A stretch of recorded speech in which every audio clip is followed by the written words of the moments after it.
This presentation is the first of three dealing with the branches of state at the national level. We are going to look at the legislative branch, the executive branch, and the judicial branch. And in each instance, we're going to consider three issues. Who makes up this branch? What are the functions assigned to it? And what are the limits to the exercise of governmental power in each instance? I'm going to keep it fairly general in these presentations, which unfortunately will be longer than I anticipated. And it is your responsibility to include the case law readings. I will alert you to some of the important cases in the course of these presentations, and to augment and adapt and enhance your understanding and knowledge of the branches with reference to the other readings, particularly the casebook, the textbook that you have considered. Okay, so we're going to look at very briefly an introduction, and then who, what goes and what does not go. And with who and what, I think that speaks for itself. It's who makes up Parliament, what makes up Parliament, and then what are the functions of Parliament, and then what goes and what does not go relates to the powers and the privileges and immunities of members of Parliament. What is included and what is not included? What may happen and what may not happen? Is it appropriate for the security services to go into Parliament and silence members of Parliament? Those are the kinds of questions that we hopefully will discuss in class. But before we go into this, I would like you to keep the following in mind. I want you to consider the doctrine of separation of powers, and very broadly to consider what is the task of the legislature in relation to the task of the executive and the judiciary. Where does it fit into the puzzle of separation of powers? And what does it say about the checks and balances that enhance the doctrine of separation of powers? And then that's not the only consideration. The second consideration is, if the national legislature is assigned certain legislative powers, for example, or oversight powers, how does that fit in with legislative authority exercised by other legislative bodies? You will recall that in class we discussed the legislative authority, the concurrent and the exclusive competences. Now keep that in mind as you go through this presentation on the powers, the composition, functions of Parliament. And then I want you to bear in mind that on a whole, while our system is a hybrid system, it is a parliamentary system of government that relies on a representative system of government, and the Constitution itself envisions a very important role for political parties as the vehicle for representation. So as an individual, me, myself and I cannot run for Parliament. I have to be a member of a political party. I represent the agenda of that political party, and I'm elected on a closed party list as a member of that particular political party. However, our parliamentary system of government is not pure, as you will well remember that up to 2 members of the national executive may be drawn from elsewhere. And then the last thing that I want you to bear in mind is that the Constitution regulates the exercise of power in all senses and in everything that Parliament does, because Parliament does not only make laws, Parliament also regulates its internal affairs. And that's why the cases of De Lille, Oriani, Ambrosini and Mazibuko are very important in this regard. In everything that Parliament does, it is constrained by the Constitution. So when Parliament makes rules for itself, it has to reflect the constitutional standard. If it regulates the setting of an agenda, it has to do so within the bounds of the Constitution. And I want you to go and look at those cases, and particularly ask yourself whether the constraints that are set and have been interpreted by the court, whether that indeed fell short of the constitutional standard, bearing in mind the system of representative government that the Constitution envisions. But let's start at the beginning. We have a bicameral Parliament. It consists of the National Assembly, which I will refer to as the NA, and the National Council of Provinces. Now, the National Council of Provinces represents provincial interests, and the National Assembly represents the interests of all the citizens. So they represent different interests, and bicameral Parliament thus comes together and represents the interests of everyone in the nation. So they also, very importantly, serve as checks on one another. For example, if legislation is initiated in the National Assembly, it is considered there, and then it's considered by the National Council of Provinces to ensure that there's a double scrutiny of the particular legislation. Now, it's important also to remember that the National Council of Provinces is the smaller house, it's the second house, and that the National Assembly is the dominant house, even though the legislative authority is distributed through both houses of Parliament. Now, it's very important further to remember that the members of the National Assembly are democratically elected from the National Common Voters Roll in accordance with an electoral system that generally accords with proportional representation. Now, this is something that we've gone through before. Proportional representation, you do not vote for a person, you do not vote for Jack Black or whoever, you vote for a party. And the party drafts a list, draws up a list, and on this list of the party, if Jack Black is number one and it got 20% of the vote, Jack Black and the next 20% of the people on the vote will become members of Parliament, members of the National Assembly representing that particular political party. Now, in total, there are a number of between 350 and 400 members of the National Assembly, and they must be eligible to be members of Parliament. And you are eligible to become a member of Parliament if you are eligible to vote. And I want you to look at this. This includes, for example, any voter of sound mind, and everyone is presumed to be of sound mind, but particularly excluded are people who are public servants, members of provincial legislatures, the NCOP, municipal councils, unrehabilitated insolvents, people of unsound mind, people convicted of an offence and sentenced for more than 5-year imprisonment without the option of a fine. And if you've been in prison for 5 years after you've left prison, then you are entitled or eligible again to become a member of Parliament.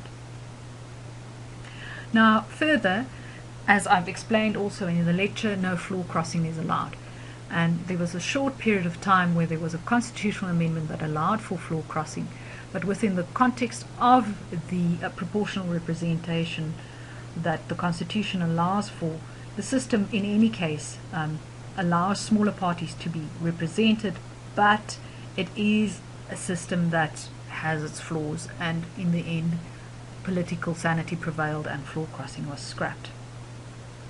You can definitely look at the UDM case in this regard, but the UDM case is worth so much more than just the pronouncement on floor crossing.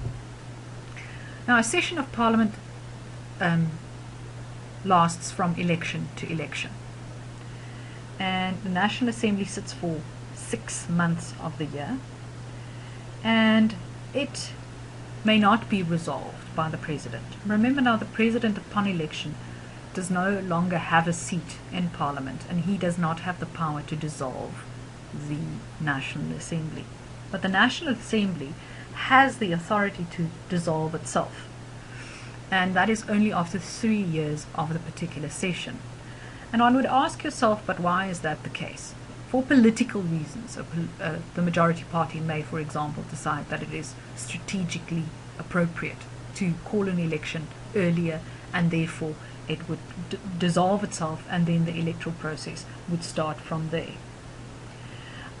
Furthermore, if there's a vacancy in the office of the President, and this lasts for longer than 30 days without a new President to be elected, then the National Assembly will be dissolved, and there will be an electoral process that starts after that. In relation to the composition of the National Assembly, it's also important to bear in mind that the important role that the Speaker and the deputies play in relation to the National Assembly. The Speaker is the representative of the National Assembly in its collective capacity, and must therefore transcend party political interests and be impartial in the application of the rules. The Speaker determines and applies the rules and the norms for parliamentary conduct. She also determines the agenda.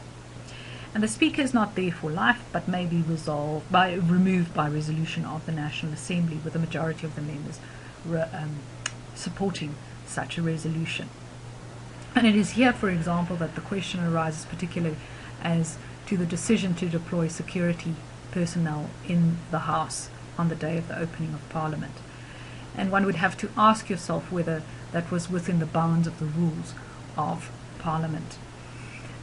Incidentally, and perhaps this is an appropriate time to raise it, bear in mind that Parliament does not just operate, it operates in accordance to rules that it makes for itself. But the rules that it makes for itself must accord with the Constitution, as I've highlighted in relation to the case of Oriani Ambrosini and Mazibuko. And one could ask whether that deployment of security personnel, whether that was constitutionally permissible, even if the rules allowed for that. And I do think that the rules closely circumscribe the circumstances within which that may be done, and that in these instances where there was a lively debate, whether that was indeed a justification remains an open question, and depending on your interpretation of the facts. And the last thing in relation to the composition of the National Assembly that I would like to raise is that the National Assembly is a large body. It's between 350 and 400 people. And when it sits en masse, it is difficult for it to perform all the small tasks that form part and parcel of its work. And therefore the majority of the work that is done happens in committee. So for every portfolio, ministers in a cabinet are assigned portfolios. And for every portfolio, there is a portfolio committee in Parliament. So, for example, you have a housing committee in Parliament. You have a health committee, health portfolio committee, finance. You have a variety of committees that operate within Parliament, and it does the bigger part of the work for Parliament, because it is that part that interrogates draft legislation very closely. So, for example, if there's a proposal to change the defence legislation of South Africa, the Defence Portfolio Committee would sit with that legislation and it would thrash it out. It would have public hearings and it would thrash it out before it comes back to the plenary session of the National Assembly, where it is then read and then a vote is taken on it. So the committees play a role in thrashing out legislation, but it also plays a very important role in keeping the executive accountable by asking questions and calling for documents and explanations by members of the executive in relation to tasks that they carry out within the particular portfolio of that minister. So there are the portfolio committees in Parliament, and there are also certain other standing committees and joint committees, and this is the place in Parliament where lots of the work is being done. Then there's the second house, the National Council of Provinces, and there are 19 people here who form part of this, and that is 9 provincial delegations consisting of 10 people each, so 9 times 10. And of these 10 people who represent a particular province, there are 6 people who are permanent delegates. And the permanent delegates are there because they've been nominated by the provincial legislature. And there are 4 special delegates, and they usually are more representative of the executive of the particular province, and it is the Premier or his or her delegate and 3 specialists in the particular area. So, for example, if there's a vote coming up in the National Council of Provinces on education legislation or education policy, then the particular province, the Eastern Cape, would say, well, who do we have here that in our provincial legislature or in our executive who is quite knowledgeable about educational matters? Let's send this person. And this composition is based on the German Bundesrat, so the upper house of the German legislature. So it looks fairly similar. And it also includes organized local government as having observer status within the NCOP. So they have the right to attend sessions, but they may not vote in Parliament, in the National Council of Provinces. Beg your pardon. The National Council of Provinces is a perpetual body. It means it doesn't end at any particular time. It may not be dissolved. It doesn't have a fixed term. And then it also has, like the National Assembly, very important functionaries who play a very important role in making the system work. And that is the chairperson and 2 deputies. So there are 3 officials who are responsible for the running of the affairs in the National Council of Provinces. So the chairperson and the deputy that is elected from the permanent delegates. So there are 60 permanent delegates. One of them will be elected a deputy, and a second one will be elected for a period of a year, and that would be on a rotational basis. The select committees are the equivalent of the portfolio committees in the National Council of Provinces. So there will be a select committee on defence, a select committee on finance, etc., etc., etc., and they will perform the same kinds of functions to try and interrogate and thrash out legislation before it gets decided upon in the plenary session of the NCOP. Now, what we have to bear in mind is that the NCOP represents provincial interests, and that the way in which it interacts with legislation or proposed legislation is thus very different. If it is legislation that affects the province will have 1 vote. If it is legislation that does not affect the province, each of the people will have a vote. So there's either a potential of 9 votes in total, or there's a potential of 90 votes in total. And as we carry on with this discussion, you will see when that is actually the case. So what does Parliament do? What are the functions of Parliament? Parliament elects officials or appoints officials. And that is, for example, the President. And I think we've traversed this quite extensively, that the President ceases to be a member of the National Assembly the moment he's elected as the President. And the important thing in this regard is to remember that this is the part where our Constitution reflects the hybrid, where it shows its hybrid nature, where it shows to be not a purely parliamentary system, but where it shows to be a little bit somewhere in between a parliamentary and a presidential system. In the second instance, and this is the representative task or representative function, Parliament plays a very important role in representing us, acting in our interests, being in contact with us, and providing a forum for debate for matters that are of interest to us. And because Parliament represents us, there has to be contact between us. You will recall that I said earlier on, Parliament sits for 6 months of the year.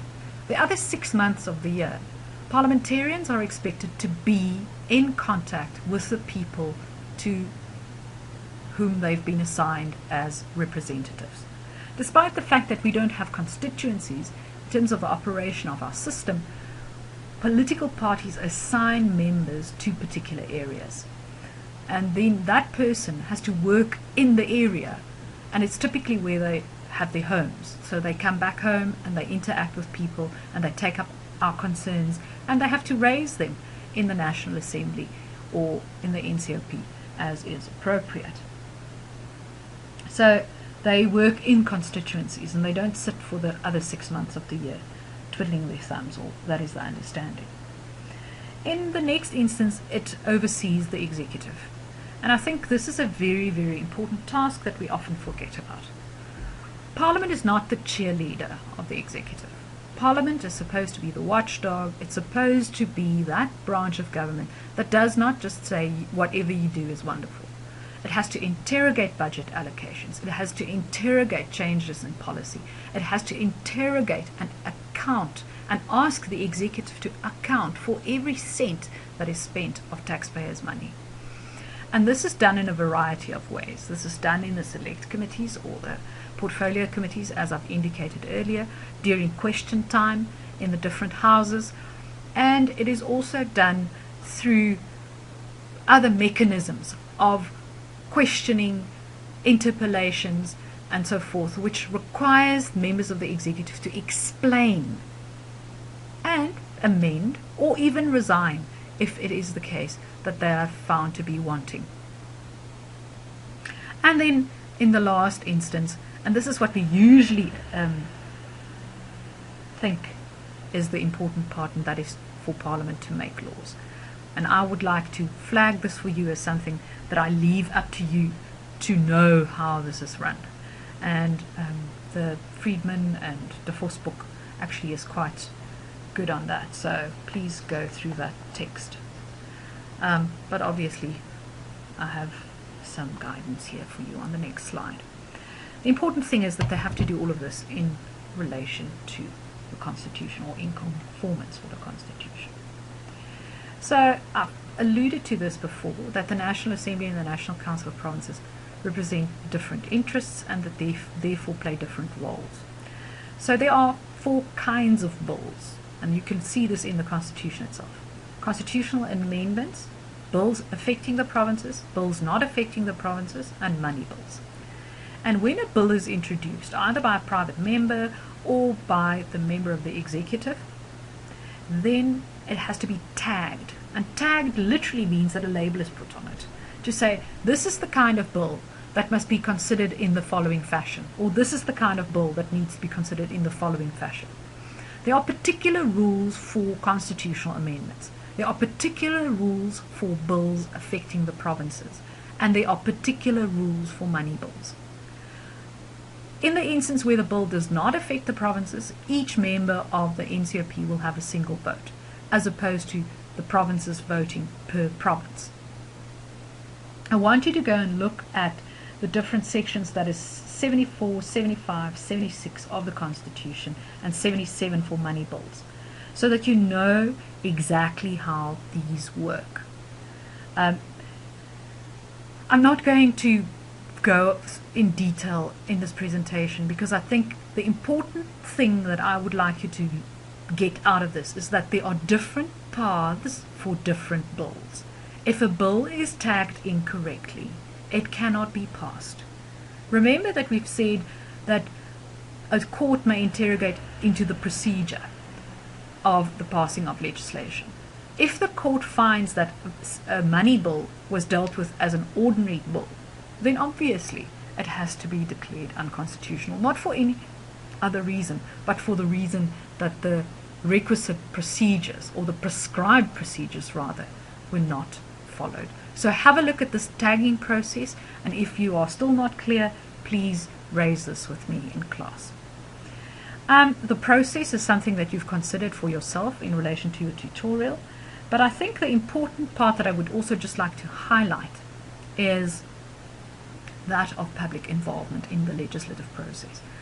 Now, if you look at Poverty Alleviation Network, the Matatiele cases, you look at Doctors for Life, which is basically the locus classicus on this, you will see that the court highlights the fact that we have a representative and participatory democracy, and that the two are not mutually exclusive or in competition with one another. And that democracy in South Africa doesn't mean that we vote once every 5 years and then we close our books and then we live our lives and then we wait for the next 5 years and then we vote again. Our participation means that we, or the participatory part of our democracy, means that we can try to influence the legislative process. And this is particularly provided for in the Constitution, where it is said that both the NA and the NCOP must make provision for public participation. And how does that work? I can either go to my parliamentarian who is here when he's not working in Parliament, he's in Grahamstown. I can say to him, these are my submissions. I can check the Government Gazette and make my representations. I may be called to Parliament to make my representations, or there could be a road show in Grahamstown or the Eastern Cape where I can make representations regarding proposed legislation. So what is very important to remember is that the court said this must happen, and what form it will take will depend on the choice exercised by the legislature, but at least there must be given a reasonable opportunity to members of the public to influence the legislative process. That is from Doctors for Life, which, as I've said, is the most important part, or the most important case on this. And then there must be a reasonable opportunity, and it can take a variety of forms. It can be a road show, it can be a call for written submissions, oral submissions, whatever the case may be. But I must be able to say, I support this act, or I don't support this act. And I want you to think here of, for example, the regulation of state information, which has been very controversial in recent months, years, probably rather. And then also in relation to the hawks and the scorpions, which we will discuss more in more depth in class. Now, the court is not keen to intervene in the legislative process. The court says, unless there's irreparable harm that it cannot cure with a declaration of invalidity afterwards, it will not intervene in the legislative process. And that is a recurring theme in the court's judgments in this regard, that it is only when there is nothing that can undo what is done in terms of the legislative amendment that the court will intervene and declare the process to be flawed. But the court prefers to interrogate the constitutionality of legislation. And when we discuss the Glenister case, I will highlight this in more detail. Okay, so we have a right of public involvement, we have a right to raise our voices and make submissions in relation to proposed legislation. But, and this is from Poverty Alleviation Network, that doesn't mean that what we say will be reflected in the legislation. Now remember, I've also flagged for you the importance of considering what is the impact of another level of government or another legislative body having the authority to make laws. And I would like to remind you here of the concurrent and exclusive legislative competences of the provinces. So, national legislature has the authority to make laws in the concurrent areas and not in the exclusive areas of provinces, but for certain circumstances as provided for explicitly in the Constitution. And bear in mind that Section 146 allows for the resolution of a conflict of laws, and you will remember that the provincial legislature will prevail unless there are certain economic considerations, national economic unity, and further minimum standards, national security, that compels the national standard to prevail. And then also in relation to Schedule 5 exclusive competences, it does not mean that the national legislature does not have authority. There are circumstances in which it would be justifiable for the national parliament to pass legislation on that particular, or in relation to those particular listed functional areas. The important thing in this regard is to bear in mind that despite the fact that we have this assignment of legislative competences at different levels, these provisions that are explicitly provided for in the Constitution creates some sort of a hierarchy with domination on the part of the national level of government. Okay, which brings me to the last topic in this regard, and that is power, privileges and immunities. Now, I've highlighted on a number of occasions that Parliament regulates its own affairs. It determines what are the requirements for the introduction of a motion, when will motions be heard, how much time, blah, blah, blah, blah, blah. But it must do so within the bounds of the Constitution. And the Constitution encourages robust and open debate, and it respects freedom of expression. And in the interests of accountability, transparency, and democracy, it probably tolerates more than one would tolerate in the street, in the sense that things that may be defamatory or things that may be highly controversial in the ordinary course of things may be said in Parliament. So freedom of speech is upheld, and there is no liability for civil or criminal proceedings in the instance where what is done was done in the scope of the job of being a parliamentarian. Now, the powers, privileges and immunities of Parliament and the Provincial Legislatures Act, and don't forget that it also applies at the provincial level, provides for the disciplining of a member if, for example, that person keeps another person from attending a session of Parliament, or if a person breaks the rules. So if disciplinary action has to be taken, there could be a complaint, and then Parliament will constitute a committee, and a committee of the House will inquire into, and if it is very serious, there may even be criminal matter, a criminal complaint arising out of the same matter.